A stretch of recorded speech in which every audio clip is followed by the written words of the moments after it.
One fine Wednesday, Jennifer and Michael went to the market. It was a very big market with lots of different things to see, but Michael and Jennifer couldn't agree on what they would buy. "Oh, look at these rusty old tools," said Michael. Said Jennifer. "Whatever." "Look at all the books," said Jennifer excitedly. Said Michael. "They smell of dust and sadness." "Those pies look delicious," exclaimed Michael. "I think," Jennifer retorted, "that you've already eaten quite enough pies." "How about these flowers?" asked Jennifer. Michael replied, "I do not care for them. I happen to think the cauliflower more beautiful than the rose." "I do like these spicy vegetables," said Michael. But Jennifer just gave him a very hard stare and said nothing. Then they saw some potatoes. "I like these potatoes," said Jennifer. "I also like these potatoes," said Michael. "Let's buy some," they both said together. And so they did.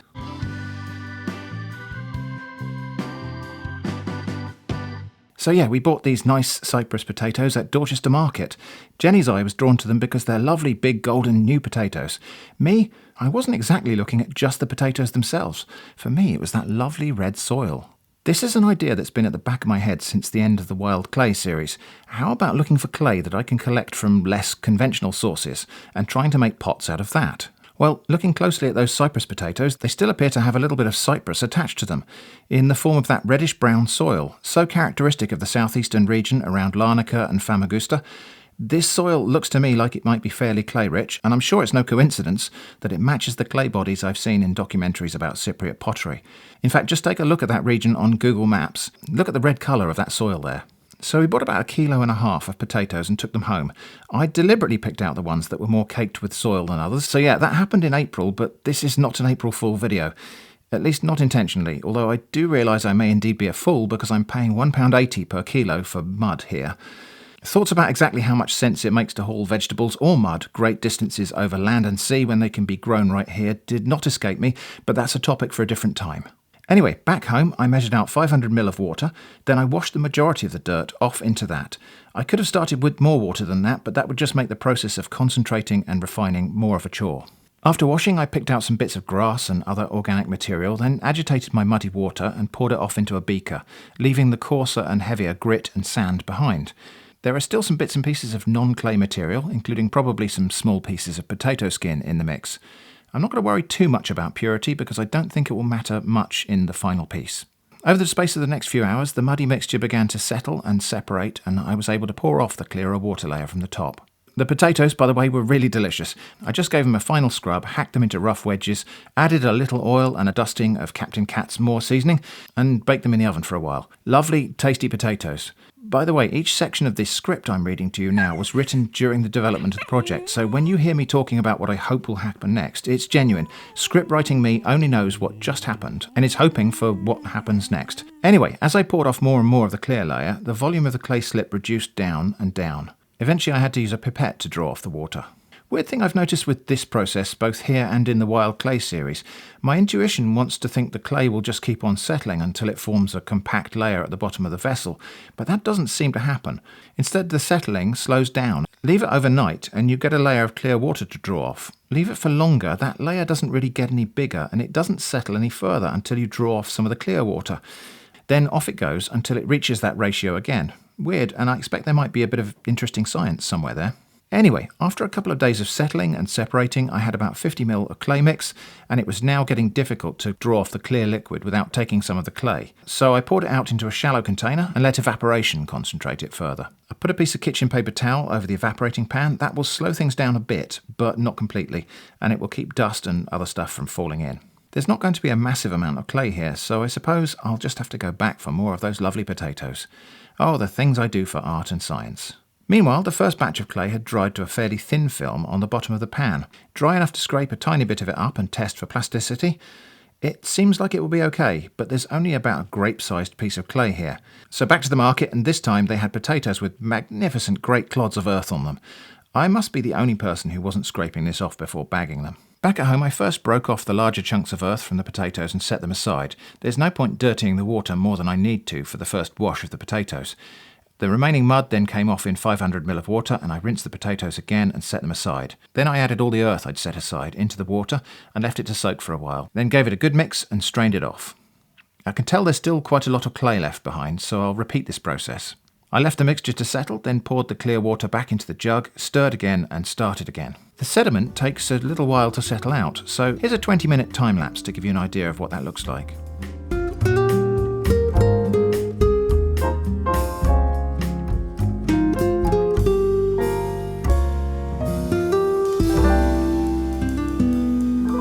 Now it occurs to me that amongst the larger sediment, and possibly also in the lighter stuff I strained out, there might be seeds, and these seeds will be from wildflowers and agricultural weeds of Cyprus. It might be interesting sometime to germinate these and see what we get. Of course, being careful not to introduce something invasive, but I figure that cat is already out of the bag, since other people buying these potatoes might just be scraping the dirt off into their compost. Anyway, that's an experiment for another day, but I mention this just because this is why I never run out of ideas for videos. Everything I do contains the seeds, in this case, perhaps quite literally, of future video ideas. I also rinsed out the clay that was stuck in my drying pan and pipette and small beaker so as not to waste that. After repeatedly tipping off the clear water from my settling beaker, then topping it up again with the wash from the jug, I got to the point where I'd washed out nearly all of the clay and I was left with sand and coarse grit. I will set this aside to dry it out and have a look through it. Might be something interesting in there, like garnets or whatnot. There was some really heavy black sand left at the bottom of the jug, which will probably be iron in the form of magnetite or hematite or something, which shouldn't be a massive surprise, as I expect this soil owes its red-brown colour to other iron compounds. I looked really closely and there was no trace of gold in the black sand, in case you're wondering. This clay really looks like chocolate milk in this form. It made me want something chocolatey, so I made what I think Americans would call chocolate pudding. To me it's chocolate custard or maybe blancmange. Pudding means something else here, well, actually everything else. After a bit more settling and separating, I poured the clay slip into my drying pan and left this in a warm, airy place to lose more moisture. While that's happening, another side quest. Let's take a look at this sand and grit, which is now completely dry. I spread it out onto a sheet of paper, and the first thing to say that is if you wanted to make a diorama of the surface of Mars, you could do worse than this stuff. There are a few fairly obvious fragments of shell.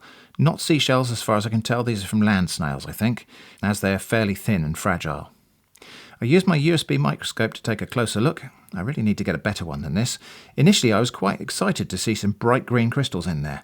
Only the size of sand grains, obviously, but I initially thought these could be little gems, maybe peridot. However, when I fished one out, they're not actually green at all. The camera's white balance is overcompensating for the generally reddish tone of this material and making some neutral coloured things look greener than they really are. I also tried a near UV light to see if anything was going to fluoresce, but nothing really did. I did find it quite enjoyable to just sit and sift through this stuff. I found one slightly larger piece of clearish crystal, maybe quartz or calcite, and quite a lot of these little black spheroids. Tempting to imagine they might be micrometeorites, but they seem too numerous for that. And also, none of them are attracted to a magnet. They might be something volcanic perhaps, or maybe just some slightly softer material that's been worn smooth by rubbing against all the other stuff. I did wonder if they might be seeds of some sort, but they seem too hard and heavy for that. My guess is non-magnetic hematite nodules. Anyway, back to the clay. It dried out a fair bit over the first night, and after that I occasionally stirred and mixed it to bring the wetter material up to the surface, and eventually to create furrows. More surface area means faster drying. And there's still some drying to do before I can use this, so I perched the drying pan on the radiator. Warmth will help it dry out some more. If this was a larger batch of clay, I could filter and drain it in a cloth bag, but for this small amount, too much of the clay would be lost into the weave of the cloth, so we just got to let it dry out on its own. Eventually, the clay slip dried out into thick, sticky lumps, and I scraped it out of the pan into the bag, to combine with my first little clay harvest, which now looks pretty silly in comparison. This second batch is a bit redder than the first, but that might just be moisture level. The yield in total is 260 grams, but I expect that to shrink a bit more as this still needs to dry before it's properly workable. I'll do that drying more slowly, just by leaving the bag open on a windowsill. I expect to end up with about 200 grams of clay to work with. The remnants and scraps that are left on the pan I will wash off and reconcentrate as slip, which might come in handy when making the pottery. So, after a few days of drying, here's my yield of clay. Obviously quite a reduction in volume, as that's what happens when the water goes away and the solids compact down. Not a huge amount to work with here, so I'm going to make something sort of small and ornamental. It's going to be a little jug in the general style of Cypriot pottery jugs dating back to the Bronze Age, but still in production today. A rounded form with either a slender neck or a more flowing profile, a pinch spout and a single simple handle. Because there's such a small amount of clay here, I also don't want to waste any of it by spreading it all over my hands when I wedge it to drive out air bubbles and knead it to a uniform soft texture. So I did that as best as I could while it was still inside the bag. On to making the jug.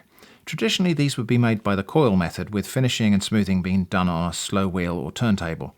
Those methods don't scale down well to the size I'm working with here, so my little jug, or juglet, that's actually the proper term apparently, will start off as a couple of pinch pots which I'll join rim to rim, then cut a hole in the top just big enough to get a finger inside and smooth and blend the inside of the join, and to shape the form of the jug a little more. Then a third, smaller pinch pot which I joined on at the top, smoothing in all the joints, again cutting a hole and making the neck of the jug just about big enough to get a finger inside to smooth and blend the inside of the join again, and shape the flare of the jug and form the spout. A simple rolled handle, it took me a while to figure out the shape and where it would join on. A little bit of extra clay to help blend the handle into the body, a bit of smoothing, and we'll leave it there for now. It's not exactly a scale model of the real Cypriot jugs, because that would leave some parts really thin and vulnerable, especially the handle. After a while the clay had firmed up a bit more, so I could smooth it with wooden sticks, blending in any irregular joins and shaving off any prominent lumps. Then I covered it loosely with plastic. This will allow it to dry slowly, which I hope will reduce the risk of cracking. Overnight it firmed up quite a bit. Some of this is from partial drying, but some of it's just that the nature of clay is to firm up as it stands. Something about the particles interlocking when they're left alone. This is why wedging the clay at the start of the process makes it more pliable for working, even without additional moisture. Still, it's a bit too sticky to do anything else with at the moment, so I'll cover it with paper, still with the objective of attenuating sudden losses of moisture, but the paper will allow it to dry a little more rapidly than the loose covering of plastic. Crumpling the paper makes it drape more easily. Now I need to wait for it to go what they call leather hard. Another 24 hours of drying, the clay has firmed up a lot. Interestingly, the surface has somehow acquired a lot of tiny crumbs that I'm sure were not there when the clay was wet. The surface itself isn't cracking or breaking up though. I tried smoothing out with a couple of different stones and the back of a spoon, not burnishing, just smoothing, but it seems like it will need to dry a little bit more before this is effective. I did scrape off some more surface bumps and irregularities, and I reckon this can now be dried with the paper covering removed. Jugs of the type I'm sort of copying are often decorated with pigments or incised marks, but sometimes they're left plain, and that's what I'll be doing. I just don't want to risk messing it up. After a couple of days, the juglet was dry and hard, and now I had it in mind that I would smooth the surface so it was completely uniform, which at this stage I could still do with fine sandpaper, but when I rubbed it with the stone, the slight undulations and irregularities in the surface took a lovely shine on the high spots, contrasted with the unpolished low spots. I know it's rustic, but I really like it this way, so I just burnished it all over with my polishing pebble, and that's as far as I will take it. Sometimes I find allowing a little bit of randomness and imperfection, and the properties of the object itself to direct the path, feels nice. Now it needs a few more days drying, which can be done on a sunny windowsill. And then firing day. I'm going to try firing this little jug in my wood-burning stove, probably the last time I will light it this year, but it's a cold, wet bank holiday Monday, so let's get warmed up. There is a risk here that this thing might explode violently during firing, and a fragment could hit the glass and crack it, but I think that's fairly unlikely, so I decided to run with it. As the fire burned, I warmed up the jug. Initially beside the stove for a couple of hours, then on top, but not in direct contact with the hot metal. A couple of pieces of wood as standoffs. The wood got pretty toasty, but it's not in danger of catching here. Then, later when the fire had burned down mostly to embers, I thought I would be able to buffer the heat by creating a little bed of wood chunks, then carefully placing the jug on top. It was too hot to touch at this point, the idea being that the wood will take a little while to get burning and protect the pot from sudden increases in temperature. In theory is the same as practice. In practice, it's different. The theory just wasn't a very sound one. The internal temperature of the stove was quite high, the pot heated up too fast, there was a sort of soft popping sound, and the handle of the jug disappeared. Then a series of more pops and crackles, and I could see that it was the jug just self-destructing. Just too hot, too fast. In hindsight, that should have been kind of obvious. As the fire died down a bit, I could see that part of the jug was still somewhat intact amongst the embers, and I could see it glowing with the heat, so maybe there will be something to show for it at the end of all of this. The next morning I picked through the ashes, and let's focus on the positives here for a moment. The clay has fired to a lovely rich red colour, and the shape of most of the jug is still discernible. From this, I think we can take away that this is a workable ceramic clay. That is, this stuff can be fired, just not like this.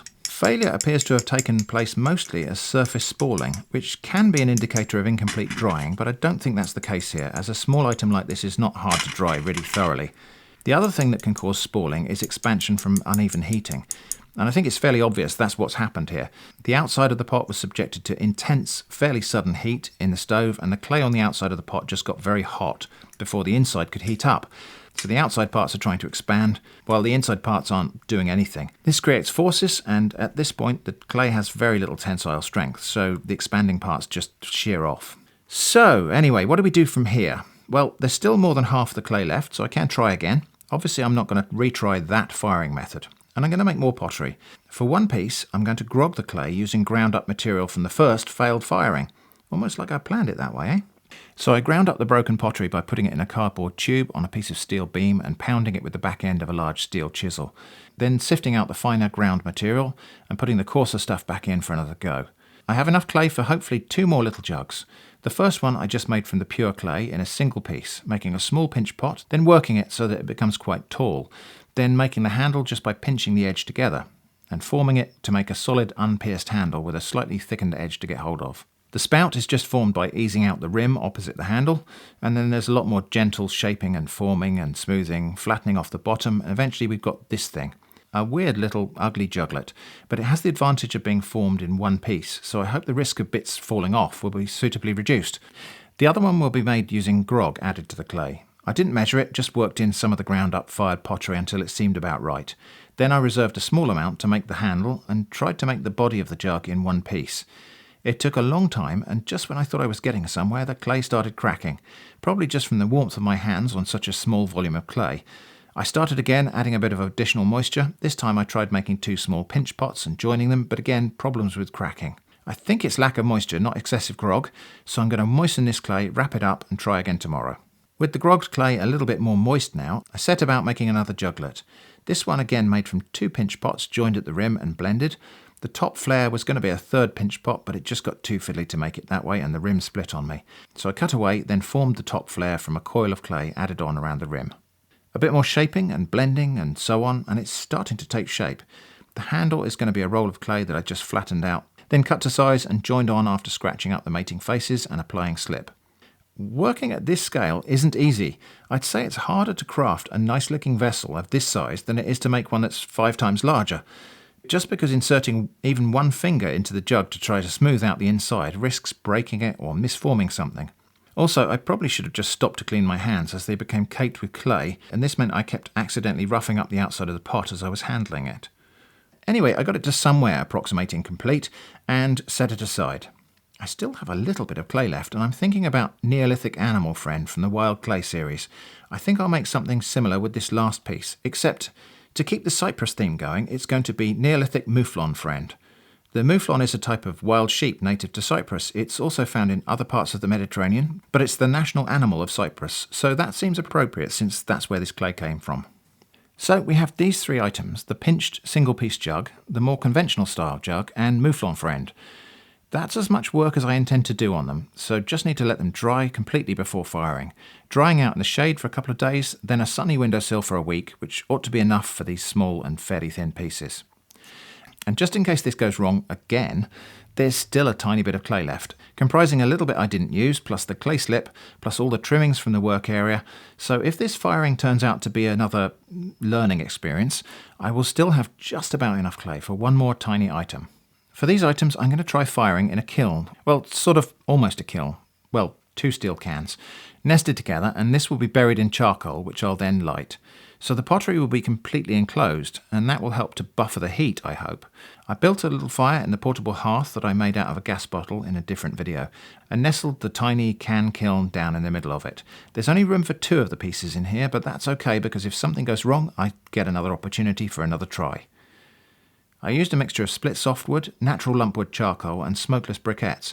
I think these are actually intended for use in the multi-fuel stove, not barbecue cooking, because they're made of compressed coal dust and charcoal. The fire took a while to come up to temperature, but hopefully that's a good thing as it means a slower temperature rise for the pottery. It's a little bit difficult to see in this footage, but it did eventually get hot enough that the wall of the metal can is glowing dull red down there, which should be hot enough to fire earthenware pottery. I added more charcoal and left it to burn down over the space of a few hours. When it was starting to die out, I lifted out the container and let that cool completely. Now, let's have a look inside.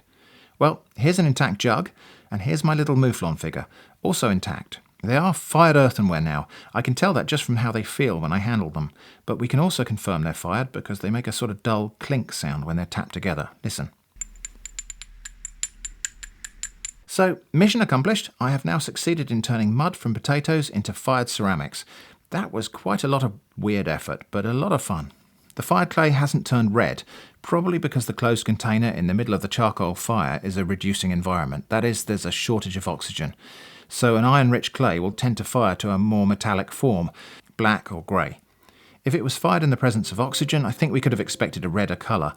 I might try to fire the remaining item in an oxidising environment and see if we get a red finish, but that's going to have to wait for a later date, partly because it's raining now and looks like it's going to continue doing that for several days, and I wanted to get this video published, but also I want to take my time considering the best approach for firing that last item. Maybe I'll figure out some way to use this small garden incinerator which has better airflow than the charcoal hearth. Maybe I'll just drill some more vent holes in the fire pit. I think it does need them, quite honestly. Or maybe I will invest in a small electric kiln. This probably isn't going to be the last time I experiment with small-scale ceramics, and I'll especially be looking out for more unusual sources of pottery clay, so I think a little kiln might be a worthwhile investment. Anyway, I hope this has been an interesting little journey.